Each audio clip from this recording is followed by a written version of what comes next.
Okay, let's begin talking about doing observations. Bible study methods. When I go to study the Bible, how do I go about observing the text? Well, first of all, some requirements for good observations. If I'm going to make good observations of the text, these are the things that have to be there. Number one and foremost, you have to desire to see what's there.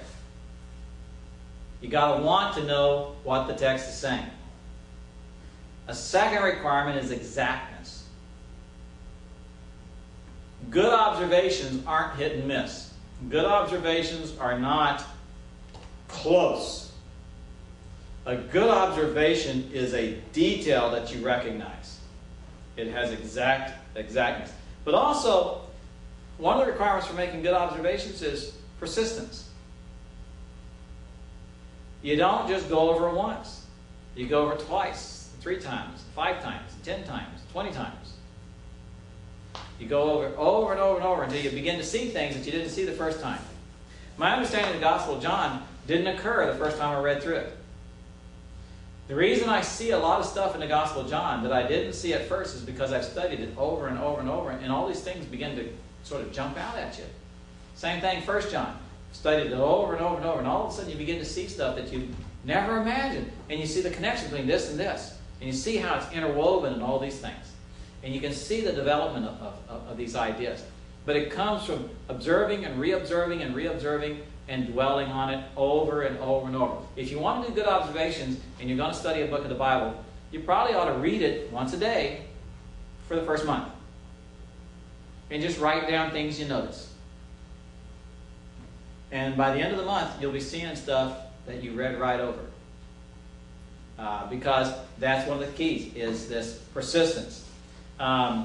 Another requirement for good observations is knowing what and how to see things.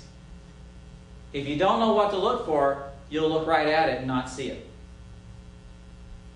And that's what we're going to work on this quarter, is teaching you the things to see. The stuff that's been sitting there all your life, you've read it over and over and not seen it. And that's normal. That's normal. If you don't know what to look for, you won't see it. You know, that's why, like in the house that I'm building right now, they have inspectors who come and check stuff. And why do they do that? Because they know what to look for.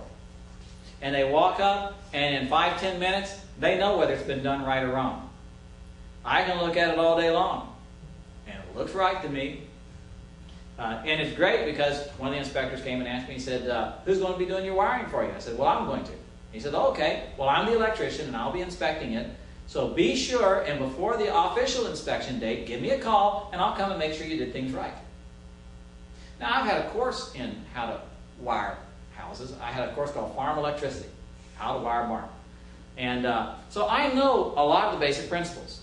But there are a few little things that if I miss it, I'll just burn the house down. You know, it's my own problem. But he'll come make sure I didn't miss it.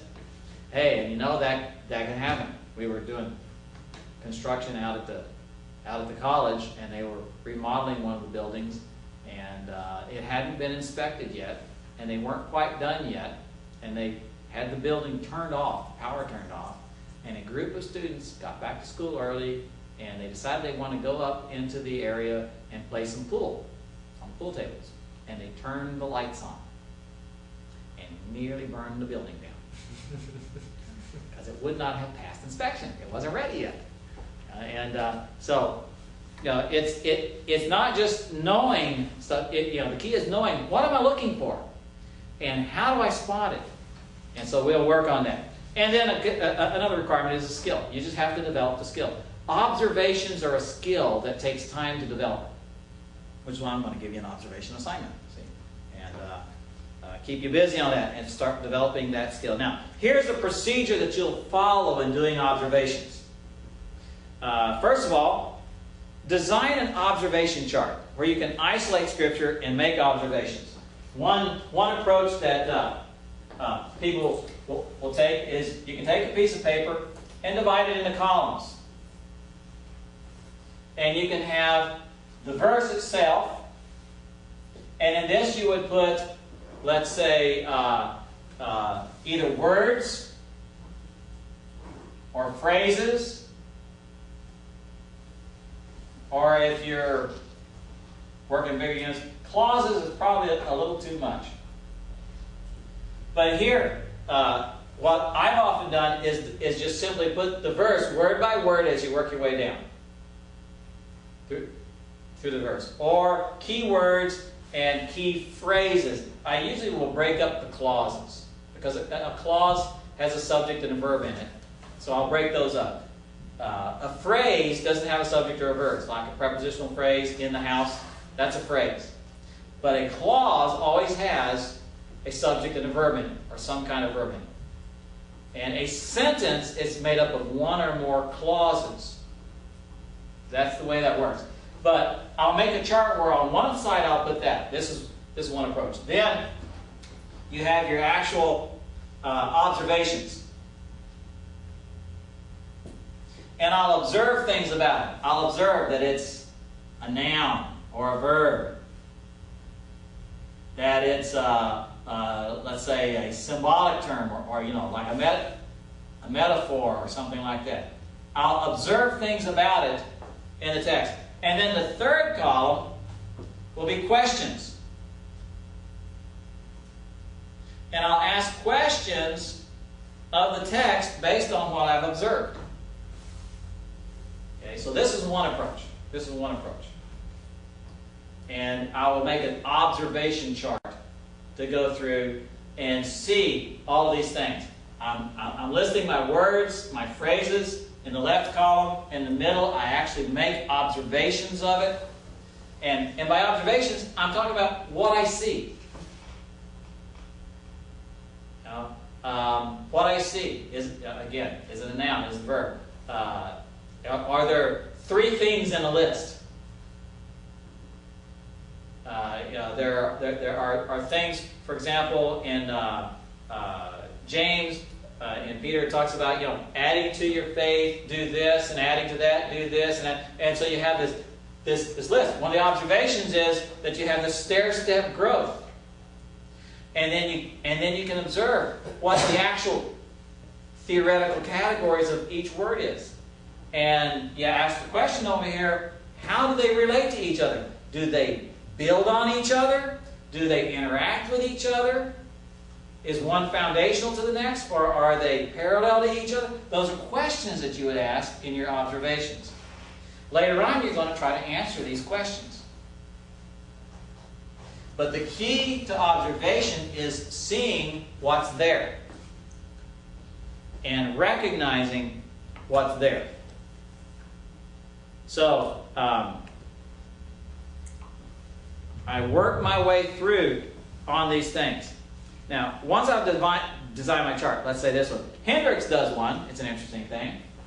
He will write the verse out in a sentence diagram, sort of spread out, and then he writes all of his observations on the paper around it with little arrows pointing to the words and things like that.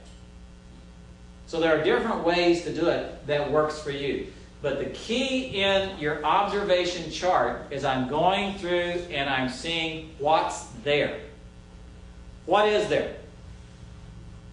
What am I seeing? And I'm asking the what question. What you do not do in observations is you do not interpret. You can ask questions, but the tendency is in this observation portion is to interpret. And in fact, when you first start out, about half of your observations are actually interpretations. You're really unconsciously interpreting the data. But the key is to just see what's there and to observe it and to really open up your questions. Now, the kinds of things to observe. Would identifying something as a metaphor be an interpretation or more like an observation? Yeah, you might. In fact, yeah, it's, well, probably early on you observe it as a figure of speech. And then you ask the question, which figure of speech is it? And then you determine, okay, it's a metaphor, or it's a simile, or it's a zeugma, or one of these, there's like 200 different figures of speech. And so, yeah. Things like opposed to taking it literally. That's right. Some people might think it's literal, and that's some right. might say That's it's right. a metaphor. Right. And so your observation might be, I think this is a a figure of speech of some sort, and then you ask the question, which one is it? Yeah, and you look it up and say, oh, it's a metaphor. Or you might say, no, it's not. It's intended to be understood literally. You might come to that conclusion. But you would recognize that. Now, here are some of the things to observe. First of all, you observe terms, words or phrases. Again. And you're asking, is this thing worthy of being observed? And one of the questions you ask, just like you brought up, is it literal or is it figurative? That's one of the observations that you would make. Jesus says, foxes have holes and birds have nests, but the Son of Man has nowhere to lay his head. Okay? Did he mean literal foxes? Or did he mean figurative foxes? Well, he meant literal foxes. What did he mean by hole? Well, it means the den. Now, you wouldn't observe and say, foxes have dens, because Jesus didn't say dens. But you might also ask the question, why did he select foxes and birds? Why not something else? See, that would be a question that would arise from the fact that you would observe Jesus mentioned foxes and he mentioned birds. Another observation is he's making some kind of connection between foxes, birds, and himself. See, that's an observation. You still haven't said what connection he's making, but you're saying, you know, he said foxes and birds, and he put those together. And then he says Son of Man parallel to that. How does he do that? There's a, what is going on? Is it a comparison or a contrast? See, that would be a question that would arise from that verse. So you look at terms. Is it being used literally or figuratively? And what is the role of the term in the sentence? This word that I observed here, is it the subject of the sentence? Is it the verb in the sentence, the predicate? Is it an adjective? Is it an adverb? Is it a preposition? Is it a part of a prepositional phrase? Is it a conjunction? Is it an interjection? In other words, is he asking a question? And we're going to talk about what these things are. You know, is it an article? Is it the word the or a? Now, when you move into other languages like Greek, you'll ask things like, what case is it? What gender is it? What number is it? What person? What tense? These are things to take note of. Because if you mistake an adjective for a noun, you can get yourself in trouble. Or if it's really an adverb, for example, if you've got a word that's an adverb, what's it doing? It's adding meaning to the verb. It's relating to the verb somehow. Prepositional phrases normally function adverbially. They tell you something about the verbal action. But if you didn't recognize the verb, you may not make the connection. Now you're going, hey, just a minute. I didn't have any of this stuff since junior high. Well, to do good biblical study, you need to get yourself a grammar book and learn grammar once again. Now, not intense grammar, but learn to recognize what is the subject of the sentence. What's a noun and what's a verb? What's an adjective? What's an adverb? All these basic units. How are these words relating to each other? And if you're going to do real intense biblical study, you do need to learn to do some kind of diagramming system. Now, you may not need to do the kind that you did back in junior high. You know, with the little lines and all that kind of stuff. You know, I got the line, and I've got my subject over here, and I've got my verb, and I've got all these little things, and then I've got these things, you know, and all this kind of stuff. You don't need to do that, but there are other things that can be done. And we'll touch on them. Where, for example, you can take a sentence, and this works great on a computer. You take your Microsoft Word program, and you copy the passage you're going to study onto a piece of paper. And then you just simply do an indented diagram of the sentence. In other words, you figure out what is the main clause of the sentence, and that'll be a level A thing. And then are there any subordinate clauses? In other words, are there clauses that modify something in the main clause? So those would be the next level down. And then one of these has a couple of clauses or phrases that modify stuff. So you'll have these indentations. And so all of these are connected to this guy. all of these are connected to this guy, and we're going to learn about connections and the words that connect them, and tell you what role they're playing. There are certain words that tells you that this clause here has to be subordinate to somebody else. In other words, it's connected. It's explaining another word in the main clause. The main clause won't have these kind of connections to it. And so you can have a sentence that's very long that has a bunch of these things down. Or a lot of sentences are just simply just one level. There's just the main statement. John went to the store. Just one statement. But how about if I say, John went to the store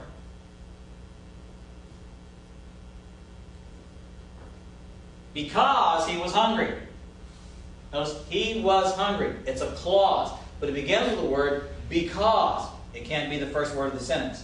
So that's indented. Because he was hungry.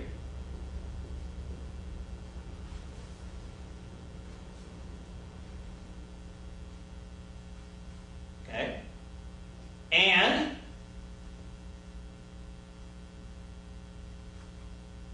understood because he was thirsty.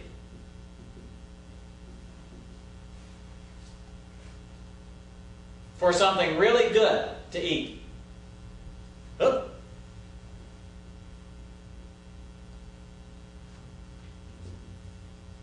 See, now, we got these words that tells me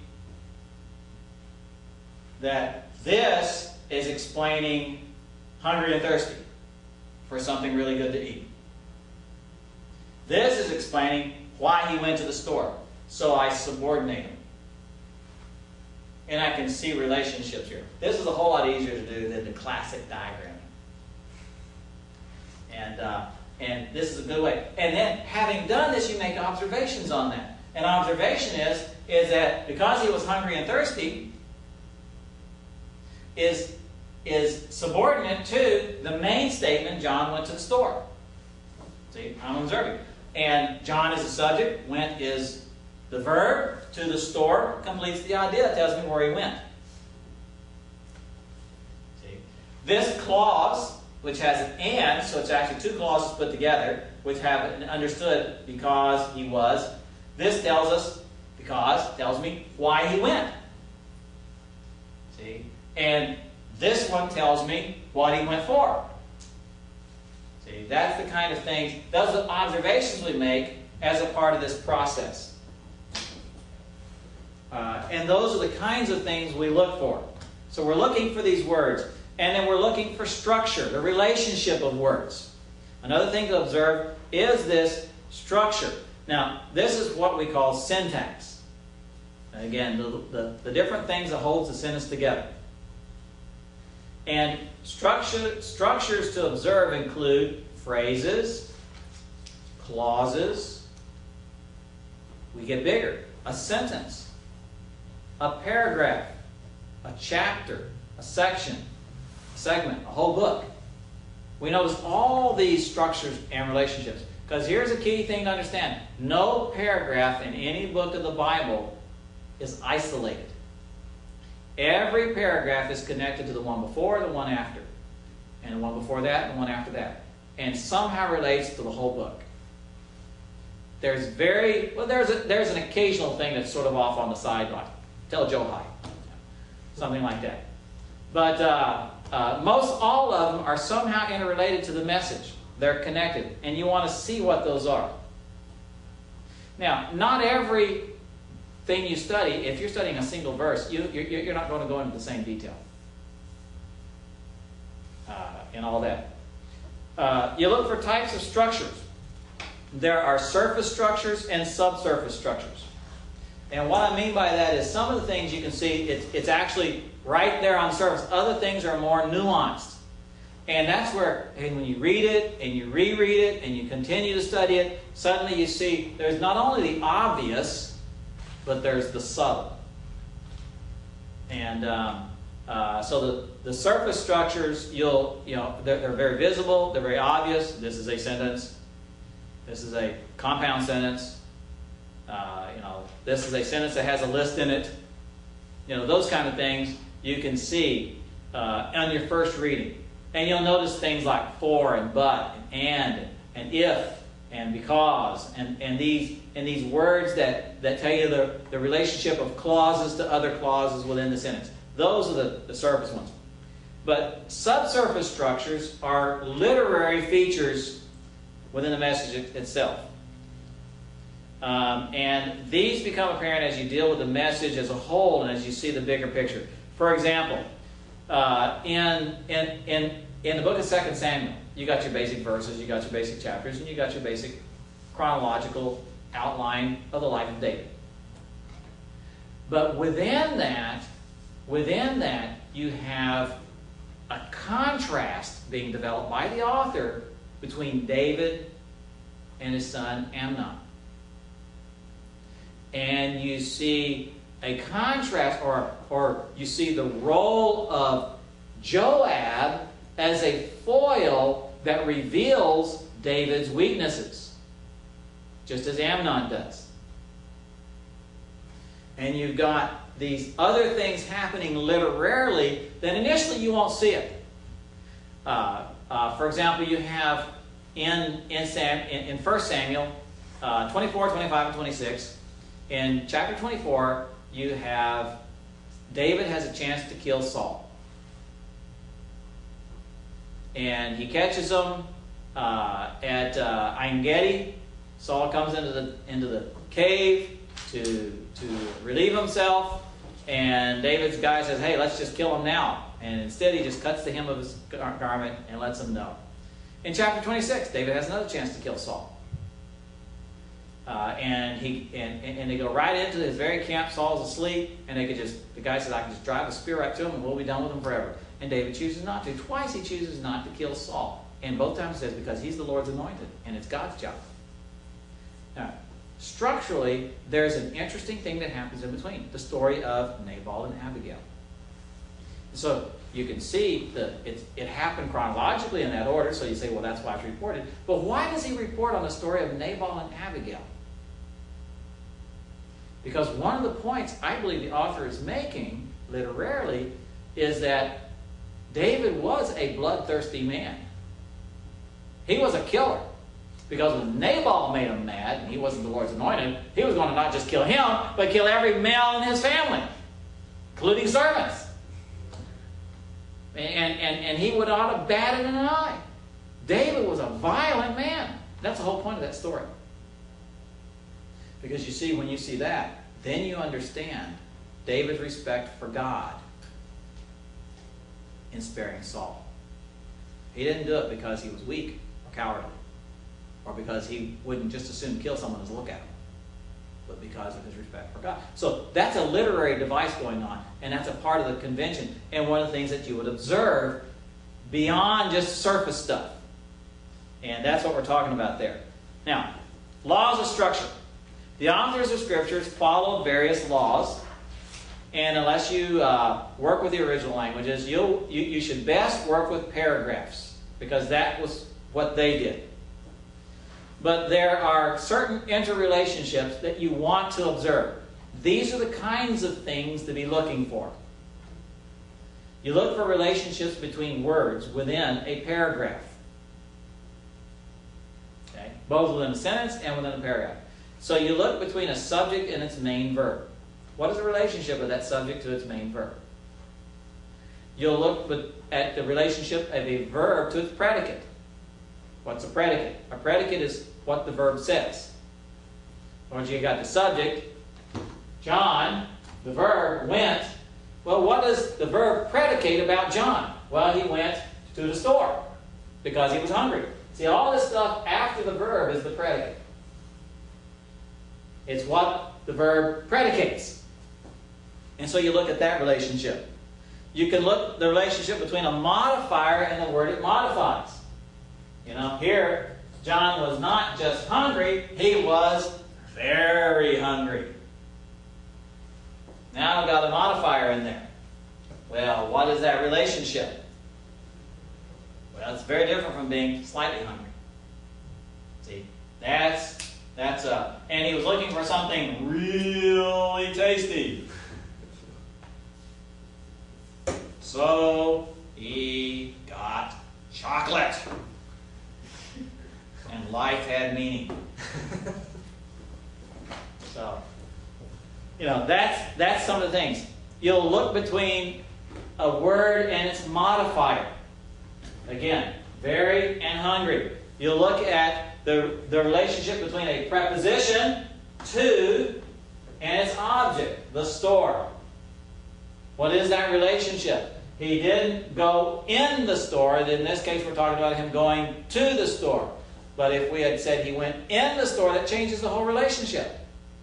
We're looking at a different phase of the process. You look at the relationship between a pronoun and its antecedent.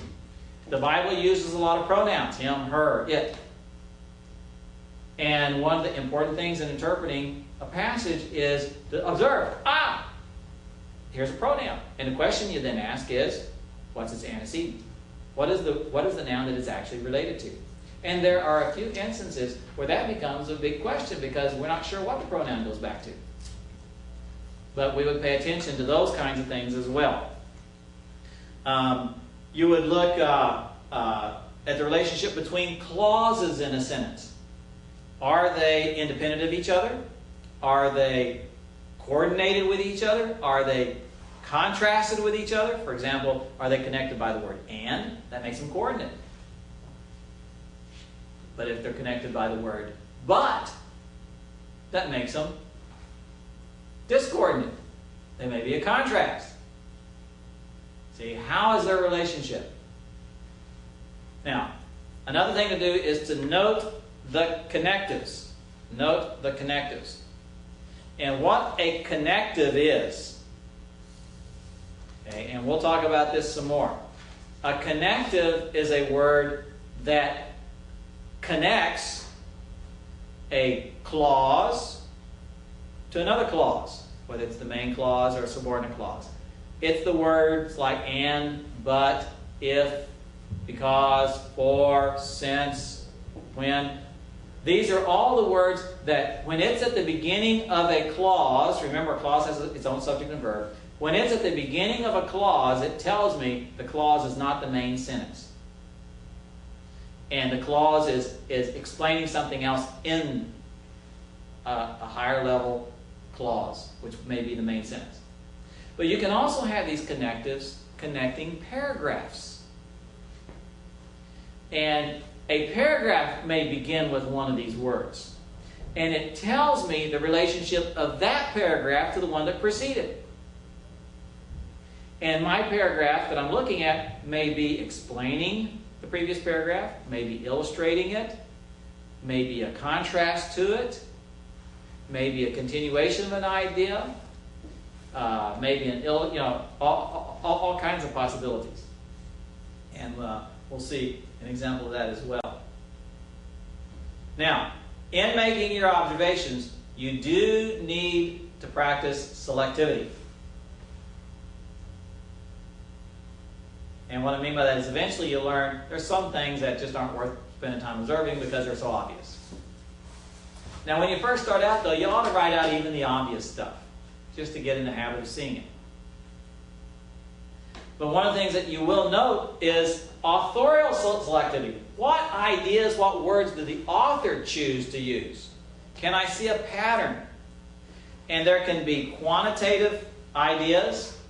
In other words, if an author spends a whole lot of time on something and very little on something else, that's worth noting. That's where, for example, in developing doctrines, we have a lot of doctrines that we fight over that if you really look at how much time the Bible spends on that doctrine, it's not very important from God's perspective. It's got 1 or 2 verses or 3 verses or something like that. But then you got something like the doctrine of resurrection where you get a whole chapter. Think that's important? Oh, yeah. And you get verse after verse about the deity of Christ. Got to be important. You don't get hardly anything said about his childhood. Must not be all that important. See, those kind of things are things to know. This is something that is dwelt on a lot, so therefore it must be important. Or this is just a passing comment. You know, one of the important things that I've seen in interpreting some passages is to recognize sometimes all you got is a figure of speech. And he's not intending to make a big deal about it. One of our challenges in our angelology is that everything that we have about angels is a passing comment in a passage talking about something else. There is no spot where the Bible chooses to sit down and explain to us about angels. So how much time should we spend trying to figure out the angelic chain of command? Or whether there are territorial angels, or what kind of things angels do. You know, basically all the Scripture tells us that angels do God's bidding and they'll take care of us, and we just basically are supposed to ignore them. And if we need one will show up. But we probably won't see them. And we're not supposed to dwell on it because it's not a big deal. But we are supposed to dwell on the gospel because it is a big deal, because it gets a lot of attention. So that's one of the things you do. Non-quantitative selection can include significant data, though it may not take up a whole lot of space. Sometimes you may have something very significant said, and it may not need a whole lot of space to say it. So beware. Just because the author doesn't spend a lot of time doesn't make it insignificant.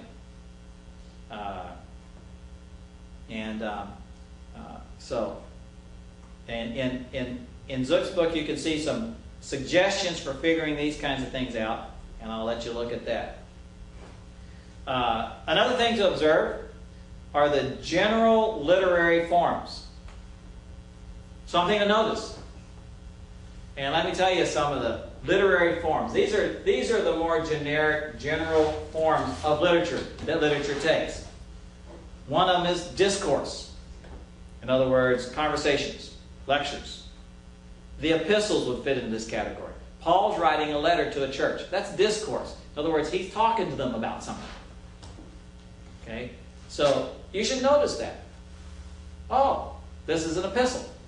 That's a legitimate observation. Paul is explaining things. He's talking to them. Another is what we call prose narrative, what we would think of as historical narrative. There's a difference between Samuel and 1 Corinthians. See, there's a big difference. There's a difference between Samuel, 1 Corinthians, and Deuteronomy. Very significant differences. Because Deuteronomy is legal literature, Samuel is historical narrative, and 1st and 2nd Corinthians are epistles. So they're very different. Another literary form to take note of is it poetry. Poetry is a common literary form. In fact, most of the Bible is poetry. But it's Hebrew poetry, and we'll talk about that, what it is. Is it drama or dramatic prose? Drama is a form of literary hyperbole. And this is brought up by Zook as a possible category. I'm not sure. Some people believe that the book of Jonah is drama. And in fact, Esther and Ruth are written as dramas as well as would be the Song of Solomon. It has those traits to it because they're written as great stories. But here's the thing. Esther, Ruth, Jonah are also historical narratives. What the author says happened really did happen, though they're written in a way that's very entertaining in their day. And that's why, like the story of Esther would make a great movie. Everything's already set. It's got the tension, it's got the bad guy, the villain, and he gets overturned by the good guy, and the circumstances and all the twists and turns. Great story. But it's also the way it happened. But still, you may see it. Another literary form to take note of is parables. Parables have their own set of rules for how they work. And if you misunderstand that, you can get yourself into trouble. One of the challenges about a parable is you should not build your theology off of a parable. Because a parable really is an extended simile. The kingdom of heaven is like this. Doesn't say it is this. There's some similarities to this, but that doesn't really mean. And so, what is the point being made? If your theology depends on a parable and you can't support it from anywhere else, then you got a problem. A parable is good for illustrating things, but not for building a doctrine off of it. Another literary form to take note of is the apocalyptic form. Apocalyptic literature. It has its own unique set of rules. Now, some key aids to making good observations. You can't make good observations unless you got either a pencil or a pen with paper to take notes. Or nowadays you can use your computer. You have to have something to take notes on to do good observations. You go, well, that's obvious. No, some people miss that. But you also need to be analytical. Look for details. And keep digging for details. But also, don't just look at the details being analytical, but be synthetic. Go from the details to the whole. Back to the details. Back to the whole. Back to the details. Oh, I see this little detail as it fits with the whole. Oh, you know, because of this detail over here, my whole changes. And you can go back and forth between the two. And that really helps because then you get perspective. And when you come back and you look at the big picture, you go, oh, you know, I've missed some stuff over here. Let's go back into the details and see what's down here. And so go back and forth to do that. And that will give you good observations that you can then use effectively to ask the right questions. Okay, what I'd like to do here is to pause and let's take a verse and do some observations. Not pause in the sense of pause the videotape, but let's stop and do some observations and see what they are. And somebody pick a verse. Found one you'd like to have figured out?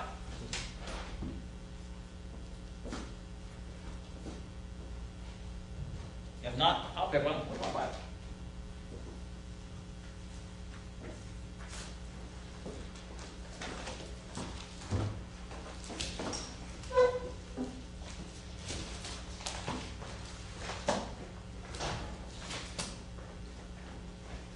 Oh, okay.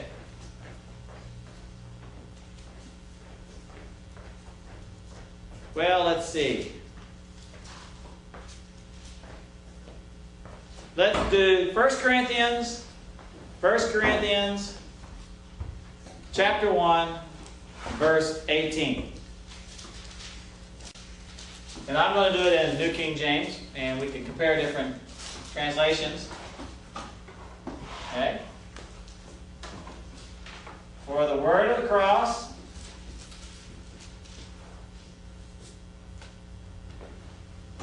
this is the right one, isn't it? Yeah. Oh, for the message of the cross. In the wrong translation there. Word was New American Standard. But I memorized it in my job. But the message of the cross is what? Foolishness. It's foolishness.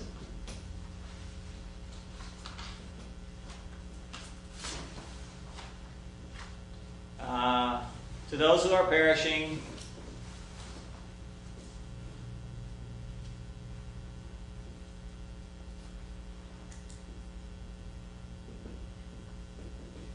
but to us who are what?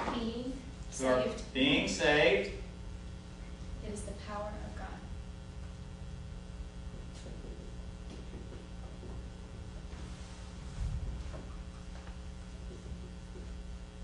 Okay. Let's do some observations here. Begin. What's the subject of the sentence? Cross. The cross? See? It's in a of the cross, it's in a prepositional phrase. Yes. So the subject is, good, the message. I would observe this is the subject of the sentence. What's the verb of the sentence? It's the word is. Here's my verb. Now, foolishness, here's a little English grammar. Whenever you got the word is, it forms an equal sign. And so on one side you have the subject, on the other side you have what's called a predicate nominative. In other words, it's also a noun that's equal to the subject. So the subject is, and so this would be the predicate nominative, that would be one of my observations, is foolishness to those who are perishing, but is the power of God. There's two predicate nominatives. How do I know that? Because now let's pause and look at key connecting words. Words to notice that they're there is for.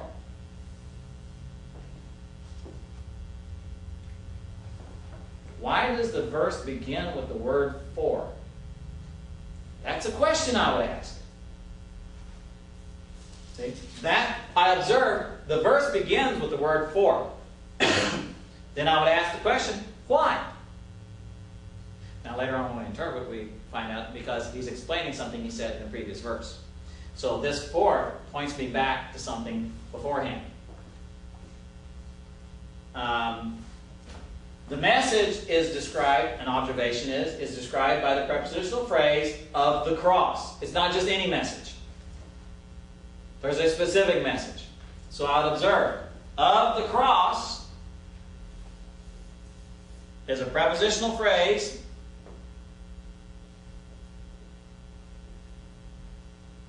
describing message. That would be one of my observations of the cross. To those who are perishing is connected to, see this, to those, another prepositional phrase, I would observe. Here's a prepositional phrase. But this prepositional phrase, here's an observation, is a who. What is this? This is a pronoun. See, I observe. I have a pronoun here. And so I have a pronoun that creates a relative clause. Who are perishing. Notice, the who functions as the subject. The are perishing functions as the verb in this clause. So I have this relative clause here that is connected to those, describing those. And the to those who are perishing tells me, an observation is, that this is somehow connected to foolishness. And I'd ask the question, how is it connected to foolishness? And later on when I'm interpreting, I'm saying it's describing who the message of the cross is foolish to. And this is functioning as what we would call the indirect object in a sentence. So I would observe those things. Now, we got another key word here. But. This is a contrasting connective. So, one of my observations is the use of but must mean he's contrasting something. So then I would ask the question, what is being contrasted? See, I observe we have a word that creates a contrast. So I ask the question, what is being contrasted? My interpretation, my answer to that question becomes those who are being saved versus those who are perishing. But there's more contrast to that. It's contrasting the attitude of those who are being perishing versus the attitude of those who are being saved. But those are interpretations. Now I'm moving. When I start saying attitude, I'm no longer observing, I'm interpreting. But that interpretation came from the question out of my observation when I said there's a contrast, what's being contrasted? See? So that observation leads to a question that leads to an interpretation that leads to a better understanding of the verse. That makes sense? That's what we're doing. We've got again the word it. It is the power of God. So I'd ask the question, what does it relate to? What does it go back to? And I know that it goes back to the message of the cross. See? That becomes my observation is I got this word it here. And it must have an antecedent somewhere. And my question is, what is its antecedent? My answer is the message of the cross. See? Now, we got this word power of God. The power of God.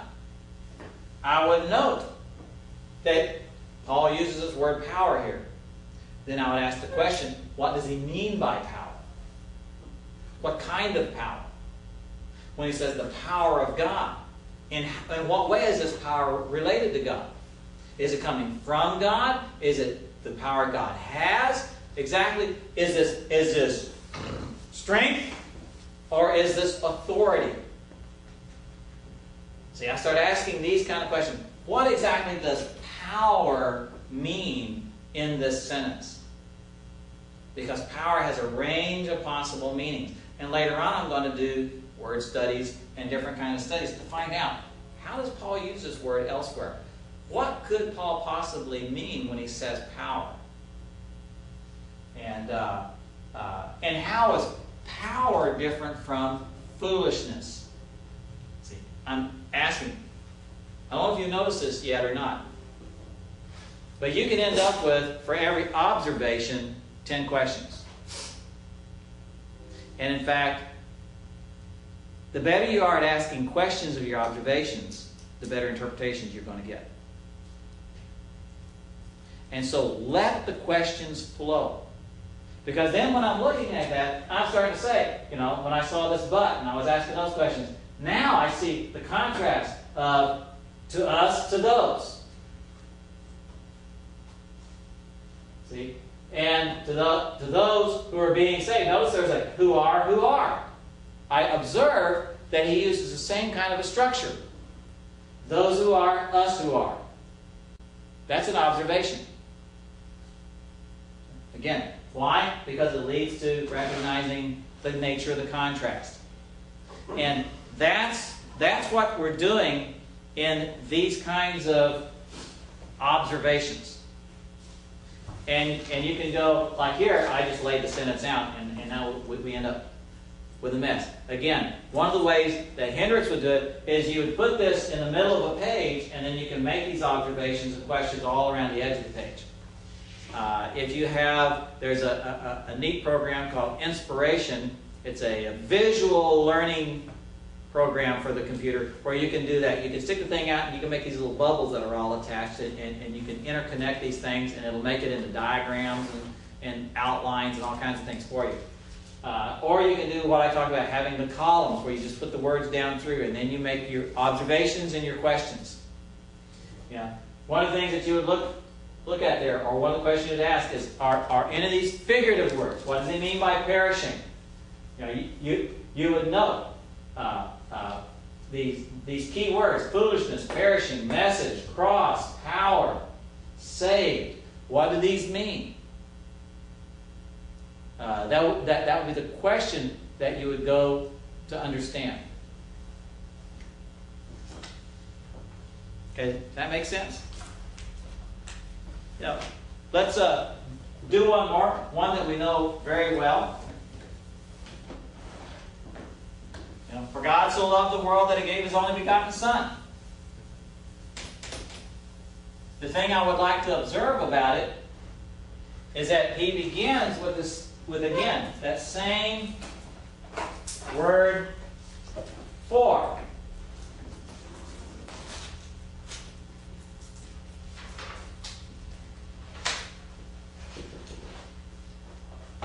And when you see this, what that always tells you is I need to go back and look at what he said before that, because he's explaining something he said. And it's interesting. We've got John 3:16 memorized, but you know, in some ways, more significant than John 3:16 is John 3:15. Because in John 3:14 and 15, Jesus says, just as Moses lifted the serpent in the wilderness, so too must the Son of Man be lifted up, so that all who believe in him may not perish, but have eternal life. And what Jesus said there was this: all it takes is the look of faith for someone to be saved. Doesn't take a lot of faith. Doesn't take works. All they got to do is look to me, the crucified Savior, and they'll be saved. And then John explains why that's true. Because God loved the world so much that he gave his only begotten Son. And so John 3:16 is an explanation of something that Jesus said that's powerful. It is the gospel in its totality. Salvation is in Christ. But it comes from observing this little word here. Because his word tells me, check what he just said. And Paul especially uses for a whole lot. And in fact, you can have a paragraph that every sentence begins with for. And what it ultimately ends up being is, he had one main statement, and all these other sentences are explaining things in the previous sentence. And so you read your way through, you follow these fours through, and then you got to work your way back up to really understand the main statement. And that comes from observing these things. So these are the things to observe. Now, other things to observe is for example, in John 3:16, you would observe that it's an explanation of something. Then comes the question you'd ask: is this Jesus explaining something to Nicodemus, or is this John explaining something Jesus said? You say, well, it's red letter, so it must have been Jesus. Well, no, the editors may have gotten it wrong. The red letters in your Bible are not inspired. And in fact, I believe it's John's explanation of what Jesus meant. The reason I say that is because the speaking style changes. And John 3:16 and on following is John's writing style, not Jesus' speaking style. Now you see this in the Greek. And it's very much like how John writes in 1 John. And so what it is it's John explaining what Jesus meant when he told Nicodemus what he said. And so one of the things to observe in the John 3:16 passage is that it's past tense. God so loved the world that he gave, past tense, his only begotten Son. See, key observation. Why is that? Because Jesus hadn't been crucified yet. So would Jesus say this to Nicodemus? Probably not. Now, does it change the meaning if it's John who said it or Jesus who said it? No, not at all. And a person can hold either view. A person can say, Jesus said it, I don't care what you say, you're a heretic if you say otherwise. Or a person can say, no, it's John's explanation. It doesn't change the fact that it's the inspired word of God and it is true. And good people will hold to both options. But it comes. But one of the things to observe is the past tense verb. That's a key observation. Okay, let's talk a little bit about doing background studies. Well, let's take another pause. Get up and stretch around. Get ourselves, we'll take about